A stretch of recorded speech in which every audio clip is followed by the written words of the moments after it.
I stood in the bridal suite of the community center, staring at my reflection in the cracked mirror while my hands trembled against the cheap polyester of my wedding dress. The fabric felt rough against my skin, nothing like the silk gowns I'd seen in magazines, but it was what I could afford on my salary from the diner. Outside, I could hear the murmur of guests gathering, the scrape of folding chairs being arranged, the tinny sound of a Bluetooth speaker someone had brought to play the processional music. My heart hammered against my ribs, not with the nervous excitement of a bride, but with a creeping dread I'd been trying to ignore for weeks. The dress hung wrong. I'd bought it from a discount bridal outlet 3 sizes too large, thinking I could alter it myself, but my sewing skills were rudimentary at best. Safety pins held the bodice in place, hidden beneath a borrowed cardigan that didn't match. My shoes were scuffed flats I'd worn to work 100 times, spray-painted white in my apartment's parking lot 2 nights ago. The paint was already flaking off near the toes. I looked like exactly what I was, a woman scraping together a wedding on a waitress's budget, trying to make magic happen with pocket change and desperate hope. If you haven't already subscribed to this channel, please hit that subscribe button now. And to get the conversation going, please leave a comment and tell me where you are listening from. Thank you so much. Now, let's get back to the story. My best friend and only bridesmaid, Tanisha, stood behind me, attempting to pin my hair into something resembling an updo. She'd been doing hair in her kitchen for years, but even her skilled hands couldn't make my natural curls cooperate without proper products. We'd tried to work with what we had, drugstore gel and bobby pins from the dollar store, but the humidity was winning. Flyaways framed my face like a halo of frizz. "You look beautiful," Tanisha lied, her voice soft with pity. I met her eyes in the mirror. We both knew the truth. I looked like a woman playing dress-up, a child's approximation of a bride. But none of that mattered, I told myself. What mattered was love. What mattered was that in less than an hour, I would be married to Darius Caldwell, the man I'd been with for 3 years, the man who'd promised me forever, despite my circumstances. Darius had always known I came from nothing. I'd been raised in foster care after my mother died when I was 6, bouncing between homes until I aged out of the system at 18. No family, no safety net, just me and the grit to survive. I'd put myself through community college while working nights at the diner, earned my associate's degree, and still couldn't find anything better than food service. Darius knew all of this. He'd held me while I cried about it, kissed my forehead, and told me that none of it mattered, that he loved me for who I was, not what I had. His family was different. The Caldwells had money, not wealthy by any means, but comfortable. His father owned a small chain of dry cleaners across the city. His mother was a school administrator. His sister was in law school. They lived in a nice neighborhood with manicured lawns and 2-car garages. From the moment Darius introduced me to them, I felt the weight of their judgment, saw the way his mother's lips tightened when she learned what I did for a living, heard the pause before his father asked where I'd gone to school. They'd never said outright that I wasn't good enough for their son, but the message came through in 1,000 small ways. The way his mother forgot to invite me to family dinners, the way his sister looked through me when we were in the same room, the way his father made jokes about working-class heroes that felt pointed, barbed. Darius insisted I was imagining it, that his family just needed time to warm up to me, that they'd come around once we were married. I'd wanted to believe him. God, how I'd wanted to believe him. The wedding had been a source of tension from the start. The Caldwells had expectations, ideas about venues and caterers and guest counts that made my stomach twist with anxiety. I couldn't afford any of it. My entire savings account held less than $2,000, money I'd scraped together over years of double shifts and skipped meals. Darius had some money saved, but not nearly enough for the kind of wedding his family envisioned. His mother, Patricia, had offered to help with the planning, and I'd agreed with desperate gratitude. But her help came with strings. She'd taken over completely, making decisions without consulting me, booking vendors I couldn't afford, and then presenting me with invoices I couldn't pay. When I'd tried to object, to suggest more modest alternatives, she'd looked at me with cold eyes and said, "I suppose we can't expect you to understand how these things are done." The breaking point had come 2 months before the wedding, when Patricia had insisted on a venue that cost $15,000 just for the space rental. I'd tried to explain that I couldn't contribute that kind of money, that we needed to find something more affordable. She'd smiled tightly and said, "Well, I suppose if the bride can't be bothered to invest in her own wedding, we'll have to make do with something more suitable to your means." That's how we'd ended up here, the community center in my neighborhood, the same place where I'd attended a free Thanksgiving dinner during my first year out of foster care. Folding chairs and fluorescent lights. A reception that would be sheet cake from the grocery store and punch made from concentrate. No DJ, no flowers beyond the single bouquet Tanisha had put together from stems bought at the farmer's market. No photographer except Tanisha's cousin with a decent camera phone. I'd swallowed my pride and told myself it didn't matter. A wedding was just one day. What mattered was the marriage, the life we'd build together afterward. Darius had agreed, had held me and promised that we'd have a beautiful day regardless of the budget. He'd seemed genuine, loving, the man I'd fallen for. But over the past few weeks, something had shifted. He'd become distant, distracted. He took phone calls in other rooms, his voice low and irritated. When I'd ask what was wrong, he'd snap at me, accuse me of being paranoid, tell me he was just stressed about work. But I'd seen the way he looked at the community center when we'd come to set up the day before, the disgust that flickered across his face before he schooled his expression into something neutral. Now, standing in this makeshift bridal suite, actually just a storage room cleared of supplies and festooned with crepe paper streamers, I felt the dread solidify into something heavier, something that tasted like premonition. "I need some air," I said suddenly, pulling away from Tanisha's hands. 5 minutes. I just need 5 minutes." I slipped out into the hallway, my spray-painted shoes silent on the linoleum. The community center was a maze of corridors and multi-purpose rooms, smelling faintly of industrial cleaner and the ghost of 1,000 potluck dinners. I'd meant to step outside, to find a quiet corner where I could breathe and center myself, but voices stopped me. They were coming from around the corner, near what I knew was a small kitchen area.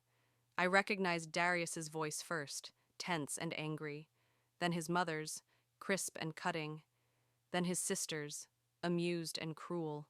Something in my chest went cold.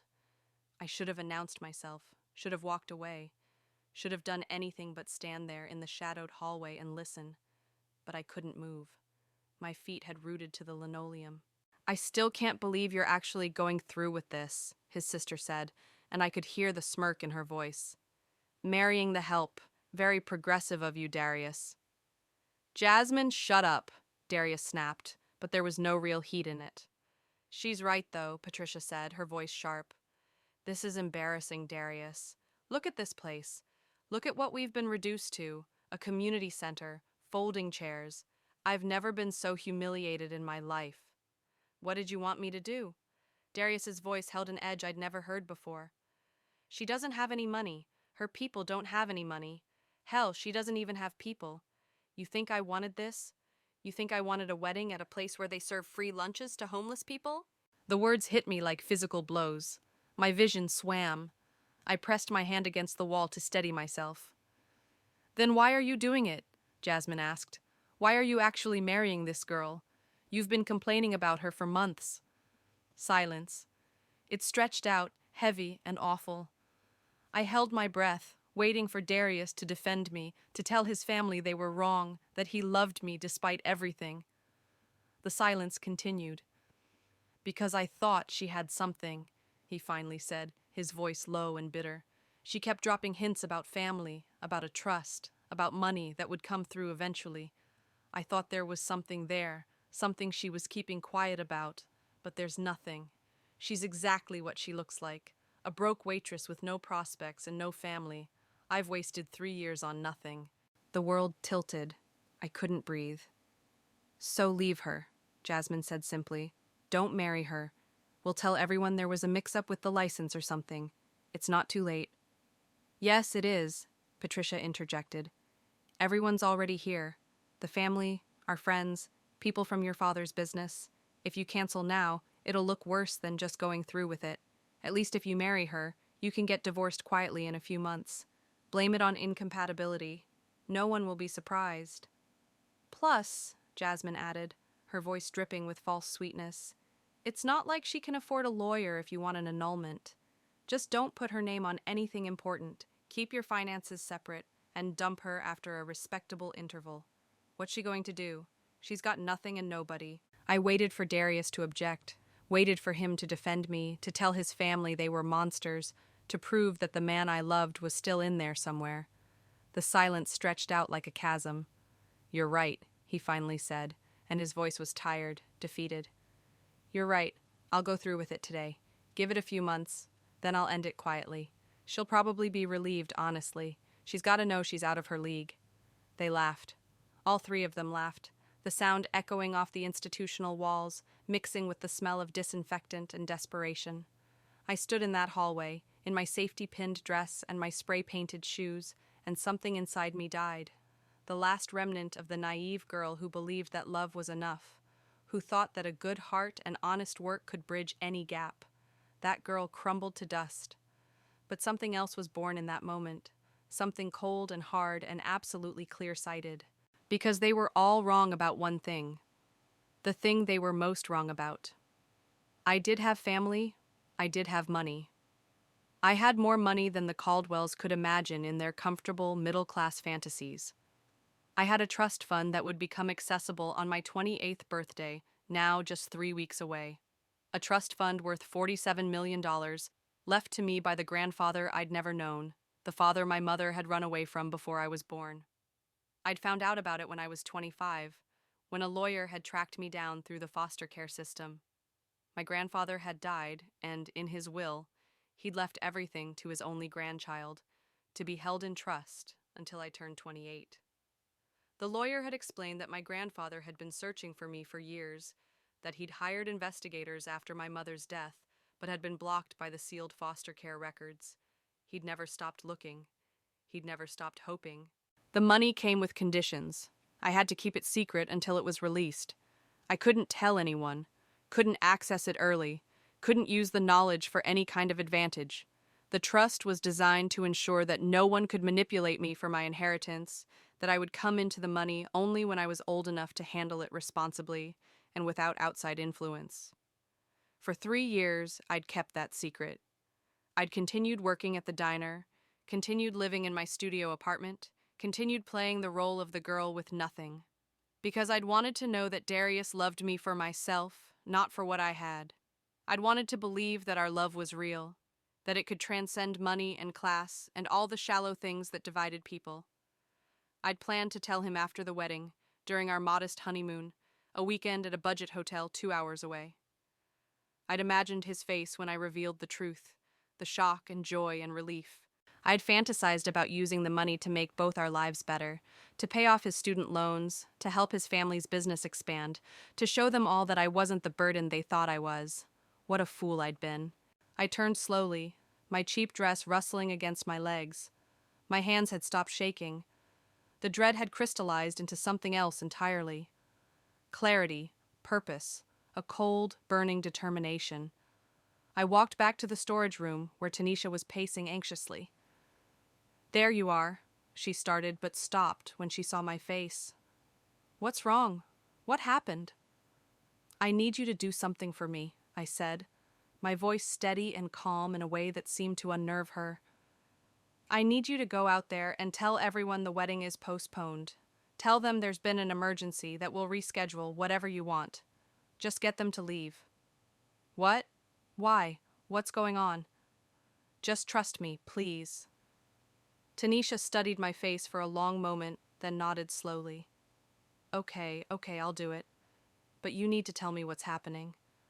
"I will. Later. I promise. Just get everyone to leave. Everyone except the Caldwells.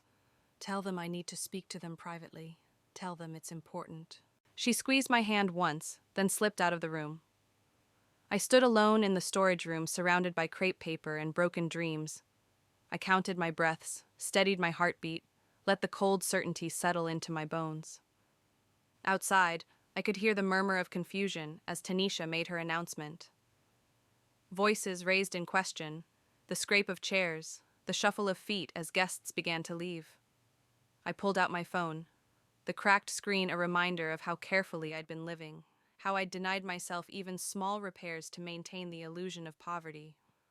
I scrolled through my contacts until I found the number for the lawyer who managed my trust. He answered on the second ring. "I need you to prepare the paperwork," I said without preamble. "All of it. I want access to the full trust as soon as legally possible. And I need you here, at this address, within the hour. Can you do that?" There was a pause. Then, "Your birthday isn't for 3 more weeks." "I'm aware, but there are provisions for early release in cases of emergency, aren't there? I'm invoking those provisions. I'll explain when you get here. How soon can you make it?" Another pause, longer this time. I could practically hear him calculating, assessing. "I can be there in 45 minutes, but I'll need substantial justification for the early release."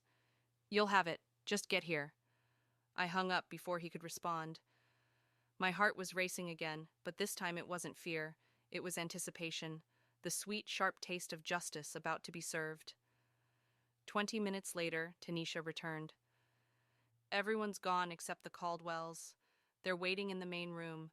They look pissed. What the hell is going on?" "You'll see," I said. "Come with me. I want you there for this." "For what?" "You'll see," I repeated. I walked out of the storage room with my head high, my spray-painted shoes clicking against the linoleum with each step. The safety pins holding my dress together bit into my skin, but I welcomed the small pain. It would remind me, later, of this moment, of the last time I let anyone make me feel small. The main room was exactly as I'd left it that morning when we'd been setting up. Folding chairs arranged in neat rows, the makeshift altar decorated with grocery store flowers, the sad little table where the sheet cake would have been displayed. And in the center of it all, standing in a tight cluster like circled wagons, the Caldwell family. Darius saw me first. His face was flushed with anger, his jaw tight. "What the hell is this? What are you doing? Do you have any idea how embarrassing this is?" Patricia stepped forward, her expression glacial. "I knew you'd find some way to make this worse. Couldn't even manage to get married without causing a scene." Jasmine just laughed, shaking her head. "This is perfect. At least now he doesn't have to wait months to dump you." I looked at each of them in turn. Really looked. Saw them clearly for the first time, without the filter of desperate hope and willful blindness. They were so certain of their superiority, so confident in their position. They thought they held all the power, all the cards. They thought I was cornered, humiliated, broken. They had no idea. "You're right," I said, my voice carrying clearly through the empty room. "This is embarrassing, but not for the reasons you think." Darius frowned. "What are you talking about?" "I heard you," I said simply. "In the kitchen, all of you, every word." The color drained from Darius's face. Patricia's expression flickered, just for a moment, before settling back into cold disdain. Jasmine had the grace to look uncomfortable. "I heard you discussing how I'm just a broke waitress with no prospects and no family," I continued, my voice steady. "I heard you planning to use me for a few months and then discard me. I heard you laughing about how I can't afford a lawyer, how I've got nothing and nobody." I paused, let the silence stretch. "You're wrong. About all of it." "Oh, please," Patricia said, recovering her composure. "What are you going to do? Sue us for hurting your feelings? With what money?" "Actually," a voice said from behind me, "that's an interesting question." I turned to see my lawyer, Richard Morrison, standing in the doorway. He was a distinguished man in his 60s, wearing an expensive suit that probably cost more than everything the Caldwells were wearing combined. He carried a leather briefcase and wore an expression of polite interest. "Who the hell are you?" Darius demanded. "Richard Morrison, of Morrison, Fletcher and Associates," he said, walking into the room with the easy confidence of someone who'd spent decades in courtrooms and boardrooms. "I'm legal counsel for the estate of someone you've never heard of and the trustee for my client here." He nodded toward me. The Caldwells looked confused. Darius's father, who'd been silent until now, spoke up. "I don't understand. What estate? What client?" "Me," I said softly. "I'm the client, and the estate is my inheritance from my grandfather." I watched the confusion on their faces deepen.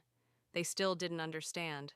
They couldn't conceive of any reality where I had something they didn't, where I held power they couldn't touch. Richard set his briefcase on the sad little cake table and opened it with practiced efficiency. He pulled out a thick folder of documents. My client is the sole heir to a considerable fortune. The trust was established by her grandfather with the explicit instruction that she receive no access or knowledge of the funds until her 28th birthday, ensuring that no one could manipulate or exploit her for her inheritance during her formative years. How considerable? Jasmine asked, her voice thin. Richard smiled. It wasn't a pleasant expression. $47 million, give or take, depending on market fluctuations. The silence in the room was absolute. I watched the realization wash over them in stages: disbelief, shock, horror, and on Darius's face, something that looked like physical pain. That's impossible, Patricia whispered. She's a waitress. She lives in a studio apartment. She wore a dress held together with safety pins. By choice, I said, and my voice had an edge to it now. I chose to live that way. I chose to work at the diner, to live modestly, to hide what I had. Because I wanted to know who really loved me, who saw me as a person, not as a bank account. I looked directly at Darius. I wanted to know if you loved me for me. Baby, I do, he started, taking a step toward me. This doesn't change anything. I love you. I've always loved you. Don't, I said sharply, holding up a hand. Don't you dare. I heard what you said. All of it. You thought I was nothing. You thought I was beneath you. You were planning to use me and throw me away. My voice cracked just slightly before I steadied it. You called me a broke waitress with no prospects. You called me the help. You said you wasted 3 years on nothing. I didn't mean it, he said desperately. I was just venting. My family was pressuring me, and I said things I didn't mean. You know how they can be. I do know how they can be, I agreed. That's why I'm done. The wedding is canceled, permanently, not postponed, canceled. You can't do this, Patricia said, her voice rising. You led my son on. You lied to him about who you were. You trapped him. Richard cleared his throat. Actually, my client was under strict legal obligation not to reveal the existence of the trust until it became active. She violated no laws nor ethical obligations. Your son, however, has made several statements within hearing of witnesses that could constitute fraud and emotional manipulation. You were recording us? Darius's voice was sharp with anger and fear. I didn't need to, I said. Tanisha heard everything too. She was in the hallway. She heard you and your family planning to use me and discard me. That's why she helped me clear the room so efficiently. I glanced at my friend, who nodded grimly. This is insane, Jasmine said. You can't be serious. You're throwing away a relationship over something said in private? Everyone vents about their partners sometimes. Everyone vents, I agreed. But not everyone plans a deliberate scheme to marry someone temporarily while keeping all assets separate and then divorcing them after a few months. Not everyone calls their partner nothing and nobody and means it. Not everyone looks at their future spouse with disgust. The fight seemed to drain out of Darius all at once. His shoulders slumped. He looked suddenly smaller, diminished. So that's it? You're just going to leave? Take your millions and walk away? That's exactly what I'm going to do, I said. I'm going to walk away from you and your family and this community center and everything I thought I wanted. Because what I wanted was based on a lie. I thought you loved me. I thought we were partners. I thought we'd build a life together regardless of money or circumstances. I shook my head. I was wrong. You're making a mistake, Patricia said, but her voice lacked conviction now. She was calculating, I could see it in her eyes, trying to figure out if there was any way to salvage this, any angle to work. No, I said quietly. The mistake was thinking that love could bridge the gap between who you wanted me to be and who I actually am. The mistake was believing that you could accept me without money when you couldn't even respect me with it. I turned to Richard. I want the full release paperwork processed immediately, and I want a cease and desist order drafted for each member of the Caldwell family. If they contact me, harass me, or attempt to spread false information about me, I want them to face legal consequences. Already prepared, Richard said, pulling more documents from his briefcase. I took the liberty of drafting them on the drive over, based on your phone call. I had a feeling we'd need them. He handed a set of papers to each of the Caldwells. They took them with numb hands, faces still frozen in shock. That's everything I have to say to you, I said, looking at Darius one final time. You wanted to know what I was going to do? I'm going to do what you planned to do to me. I'm going to walk away like you never mattered, like you were nothing. Because you are nothing. You and your family and your comfortable, cruel little world. You're nothing to me now. I turned to leave, Tanisha falling into step beside me. Richard packed up his briefcase with efficient movements. Wait, Darius called out, his voice cracking. Please, just wait. Let me explain. Let me make this right. I paused in the doorway but didn't turn around. There's nothing to explain, and there's no making this right. You showed me exactly who you are. I should thank you for that, actually. Better to find out now than after we were married. Please, he said again, and he was crying now. I could hear it in his voice. I love you. I know I messed up, but I love you. The money doesn't matter. I don't care about the money. Now I did turn, just enough to look at him over my shoulder. You're right. You don't care about the money. You never did. You cared about what it represented. Status, security, proof that you were better than everyone else. And when you thought I didn't have it, you despised me for making you look small. I met his eyes. The money doesn't matter because I wouldn't take you back if you were the last man on earth. Not for any amount. Some things can't be bought, and some things, once broken, can never be fixed. I walked out of that community center with my head high and my heart lighter than it had been in months. The spray paint was still flaking off my shoes, the safety pins still held my dress together, but none of it mattered anymore. I wasn't the broke waitress playing bride in borrowed finery. I wasn't the girl with nothing and nobody desperately trying to prove she was worthy of love. I was free. Tanisha walked me to my car, her arm linked through mine. Girl, she finally said, shaking her head in wonder. $47 million? And you never said a word? Not even to me? I couldn't, I said. The trust conditions were very clear, and I wanted to know who really cared about me without the money complicating things. Well, you found out, she said grimly. That man and his whole family are trash. They are, I agreed. But at least I know now, before I legally tied myself to him, before I wasted any more of my life. We reached my beat-up sedan, the car I'd been driving since I was 21, held together with hope and duct tape. Tanisha laughed when she saw it. You're going to need a new ride, millionaire. Eventually, I said, but not yet.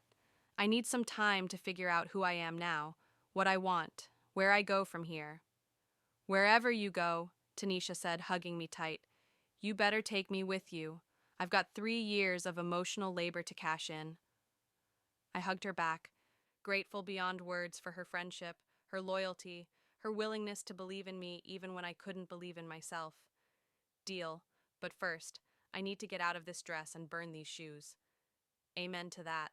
I drove home in my sad little car, through neighborhoods that suddenly looked different. Everything looked different. The city I'd lived in for over a decade, the streets I'd walked 1,000 times, all of it felt new, strange, like I was seeing it through someone else's eyes. My apartment was exactly as I'd left it that morning. Tiny, shabby, the furniture from thrift stores, the dishes from dollar store, the walls bare because I couldn't afford to decorate.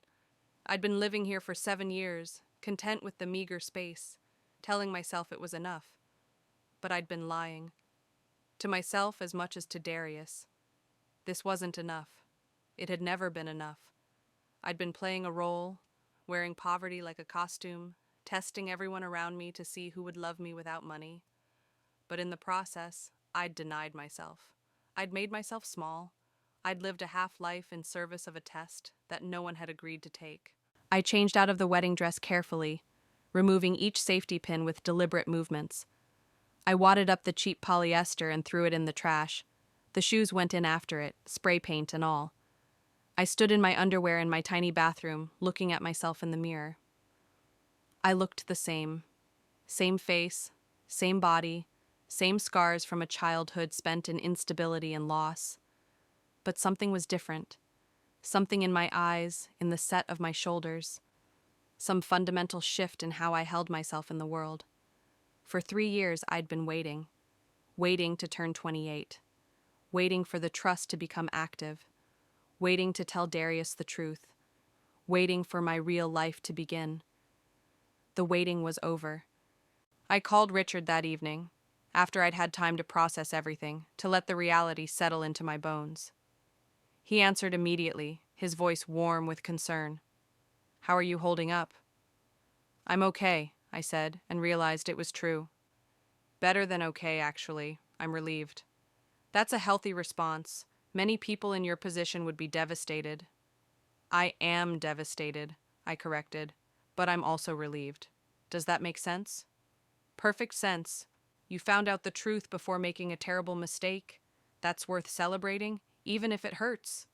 "About the trust," I said, steering the conversation to practical matters. "What happens now?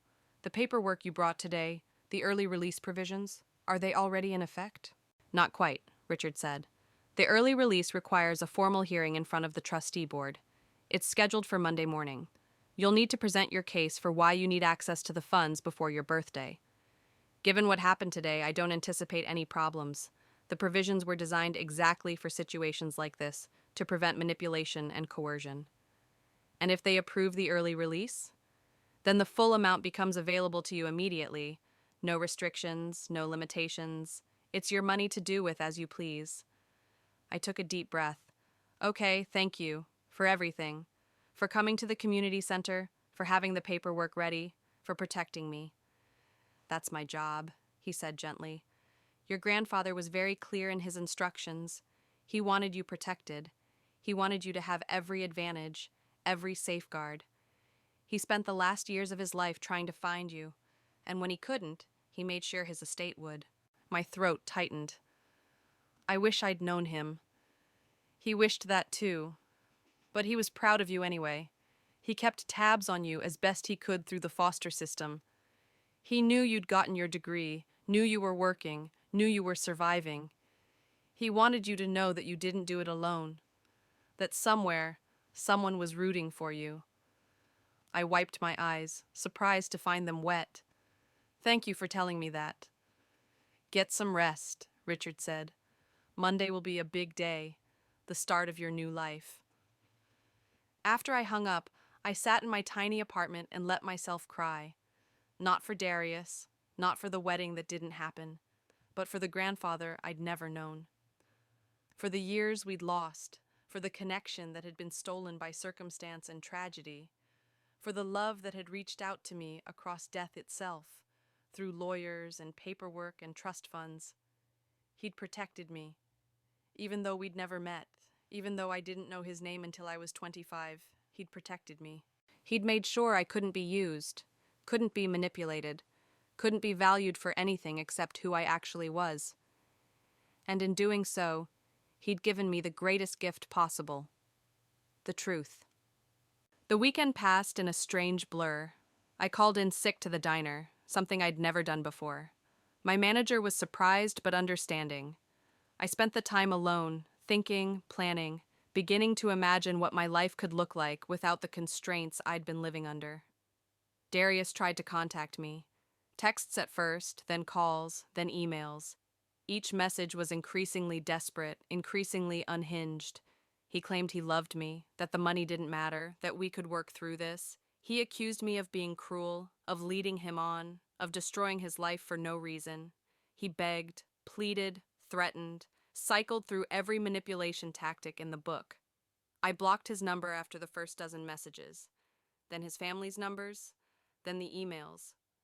Richard had assured me that the cease and desist orders were legally binding and that any further contact would result in serious consequences. I hoped it wouldn't come to that, but I was prepared if it did. Tanisha came over on Sunday with Chinese takeout and cheap wine. We sat on my threadbare couch and ate straight from the containers, talking about everything and nothing. "You know what's wild?" she said, pointing a chopstick at me for emphasis. "You spent 3 years pretending to be broke, And you were a better person then than any of those Caldwells ever were with their real money. What do you mean? I mean you never acted like you were better than anyone. You never looked down on people. You tipped well even when you could barely afford it. You helped out neighbors, bought groceries for old Mrs. Chen down the hall when she was sick. You lived like someone who knew what it was to have nothing, and you treated people accordingly. She shook her head. Those people have money and they're still small, mean. They think having a little bit puts them above everyone else. But you? You're going to have real wealth, and I bet you don't change a bit. I'm going to change some things, I said. I'm getting a new apartment. A car that doesn't sound like it's dying every time I start it. I'm going to pay off your student loans as a thank you for being there for me. You don't have to do that, Tanisha protested, but her eyes were shining. I want to. Your family. The only family I've had for years. Let me do this. She hugged me then, tight and fierce. Okay, only if you let me plan your first real birthday party. 28 and a millionaire. We're going big. Monday morning arrived with surprising speed. I dressed carefully, not in my diner uniform or my Goodwill wardrobe, but in one of the two nice outfits I owned, a simple black dress I'd bought for job interviews that never panned out. I looked at myself in the mirror and barely recognized the woman looking back. Same face, but different eyes. Harder, clearer, sure. The trustee board meeting was held in a conference room in a downtown office building so expensive that the lobby alone probably cost more than everything the Caldwells were wearing combined.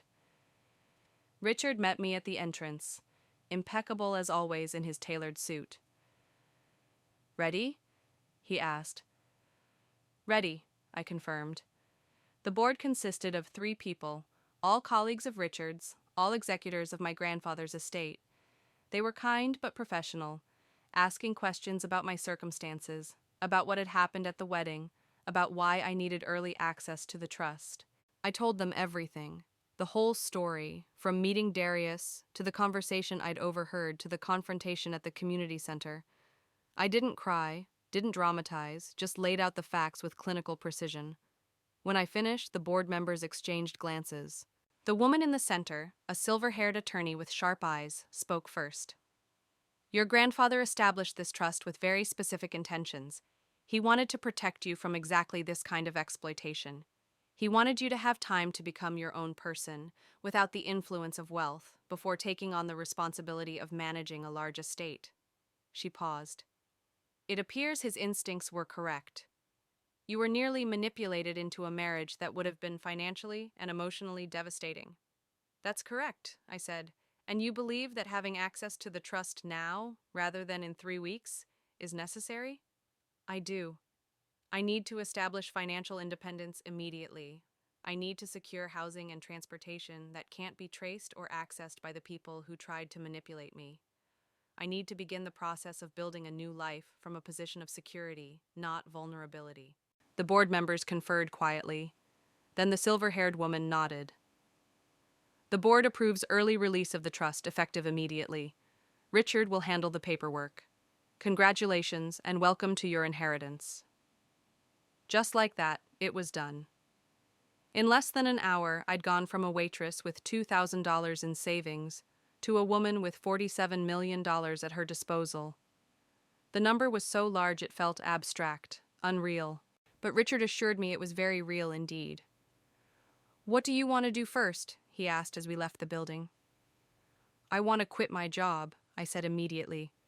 Respectfully, professionally, but definitively. And then I want to find a new place to live, something safe and comfortable, not extravagant, not yet. I'm not ready for that, but something better than where I am. I can recommend some realtors, Richard said, and some financial advisors. You're going to need a team, people you can trust to help you manage this wealth responsibly. I trust you, I said. You've been protecting me since before I even knew you existed. I want you to help me build that team. He smiled, and for the first time, I saw genuine warmth in the expression.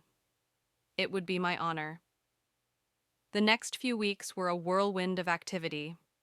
I quit the diner, gave 2 weeks' notice even though I didn't have to, because I wanted to leave on good terms with people who'd been kind to me. My manager was happy for me when I told her I'd come into an inheritance, that I was starting a new chapter.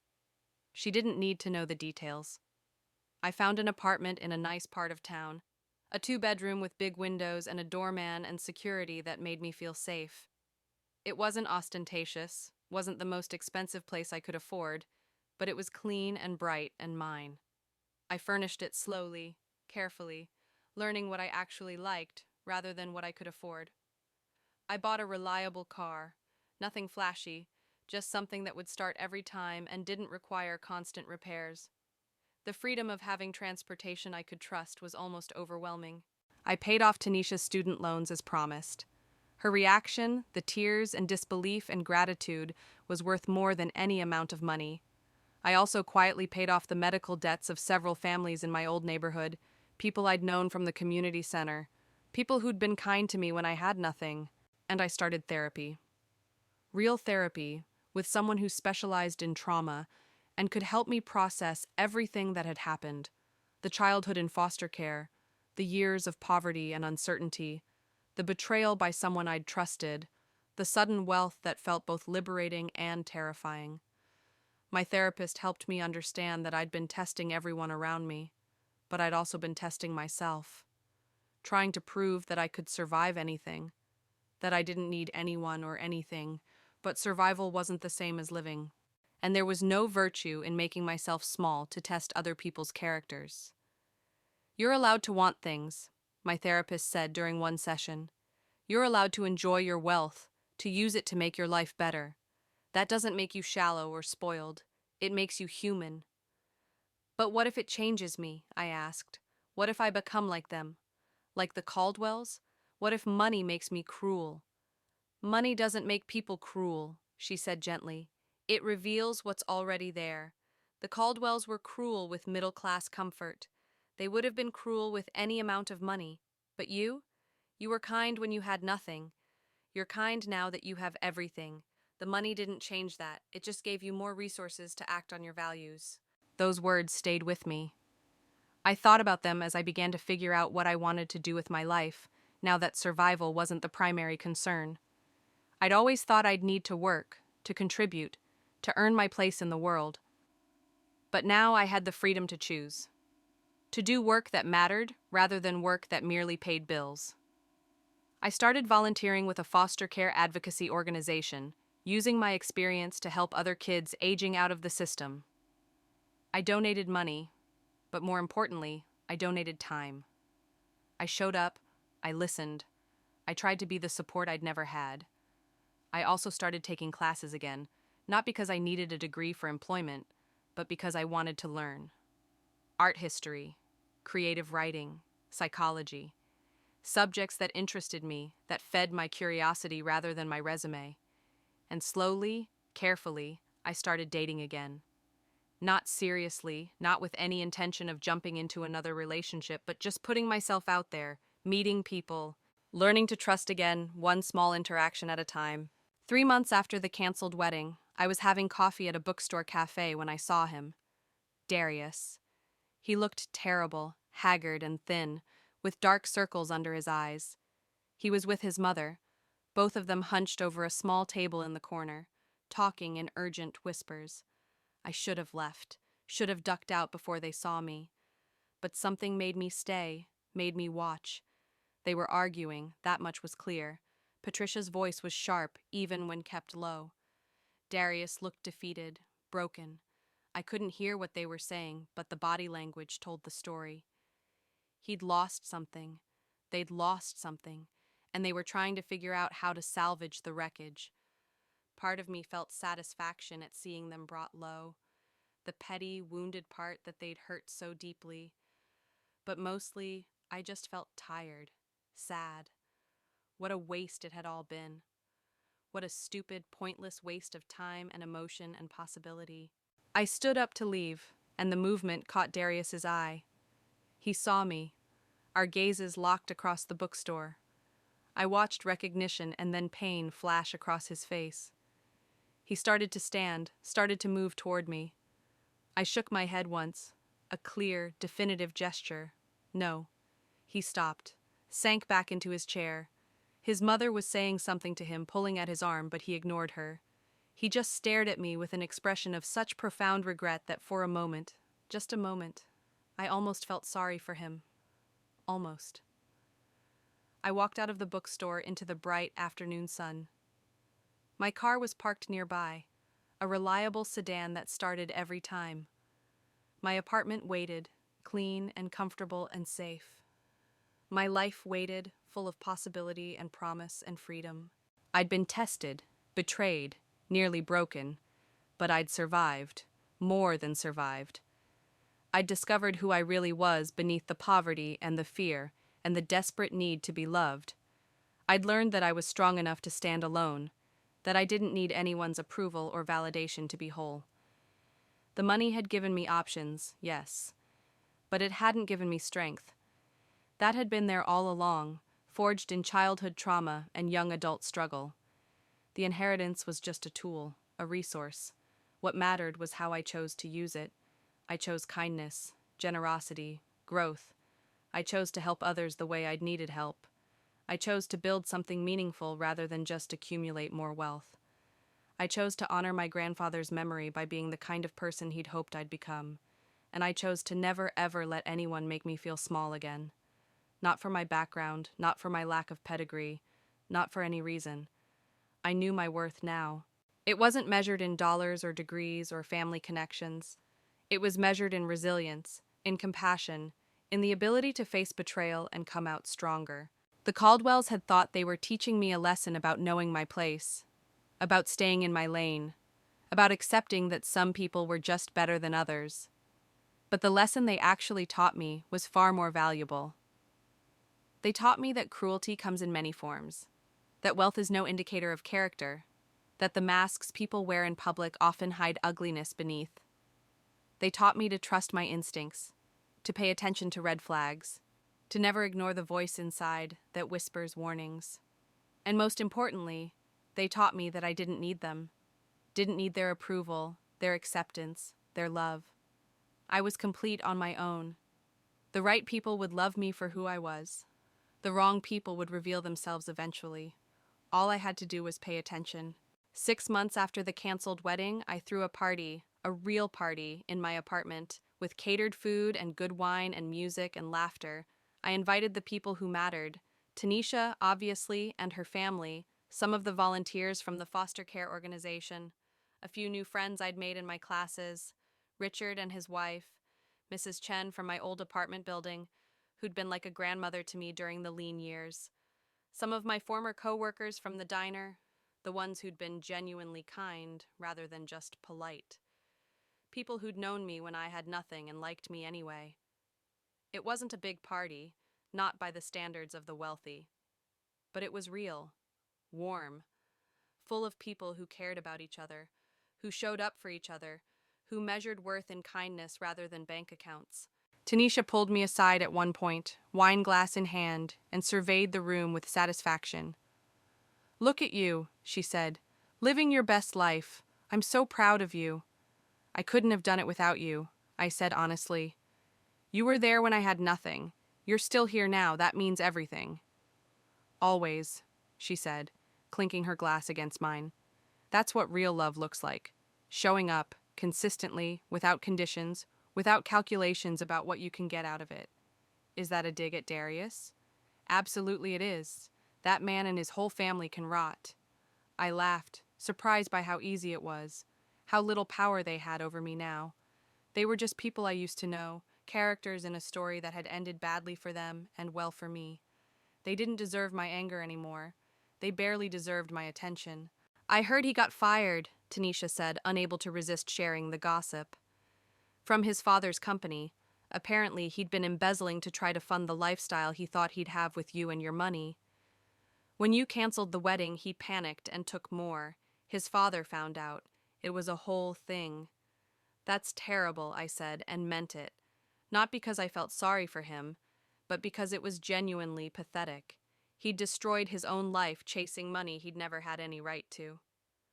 "Karma's a bitch," Tanisha said with satisfaction. "Karma's just truth revealing itself," I corrected. "He was always that person, The wedding just would have delayed everyone finding out. Later that night, after everyone had gone home and I was cleaning up the remnants of the party, I found myself thinking about my grandfather, the man I'd never known but who'd shaped my life so profoundly. He'd been wealthy, successful, powerful by all accounts, but he'd spent his last years searching for his granddaughter, trying to make amends for whatever rift had driven his daughter away. He'd used his wealth to protect me, to give me options, to ensure that I could become my own person before the weight of inheritance complicated everything. In doing so, he'd given me something more valuable than money. He'd given me the chance to discover who I really was. I wondered what he would think of me now. If he'd be proud of the woman I'd become, the choices I was making, the life I was building. I hoped he would be. I hoped that somewhere, somehow, he knew that his plan had worked, that the granddaughter he'd never met had survived and thrived, had escaped a terrible trap, had found her way to something real and true. "Thank you," I whispered to the empty apartment, to the ghost of a man I'd never know. "Thank you for protecting me. Thank you for believing in me. Thank you for teaching me that my worth isn't determined by what I have or where I come from. I promise I'll honor that lesson. I promise I'll use what you gave me to help others the way you helped me." The apartment was quiet, but in the silence I felt something like peace, like completion, like the final piece of a puzzle sliding into place. My phone buzzed, a text from an unknown number. Against my better judgment, I opened it. It was from Darius. One last desperate message. "I know you'll never forgive me. I know I don't deserve it. But I need you to know that I'm sorry, truly sorry. Not for losing the money, for losing you, for not seeing what I had until it was gone. You deserved better than me. You always did." I read it twice. Looked for the manipulation, the angle, the hidden trap. But there wasn't one. It was just a sad, broken confession from a man who'd destroyed his own life through greed and short-sightedness. I didn't respond. There was nothing to say. His apology didn't change anything, didn't heal anything, didn't matter. It was too late and too little, and too wrapped up in his own pain to be genuine redemption. But I didn't block the number either. I just left it there, unread, unanswered. A small ghost of a life that could have been, a reminder of a bullet dodged. Then I deleted it, completely, permanently. Let him wonder if I'd read it, let him sit with his regret. I was done carrying his emotional weight. I finished cleaning, took a long shower, and climbed into my comfortable bed in my safe apartment in my new life. As I drifted off to sleep, I thought about tomorrow, about the possibilities, about the blank page stretching out in front of me, waiting to be filled with whatever I chose to write there. No more tests, no more hiding, no more pretending to be less than I was to make others comfortable. Just me, real and whole and free, figuring out who I wanted to become. The girl in the safety-pinned dress was gone. The woman who'd risen from her ashes was just beginning. Did you like the story? Please leave a comment and tell me where you listened from. And if you haven't already subscribed to this channel, please hit that subscribe button now. Thank you so much. See you tomorrow for another emotional tale.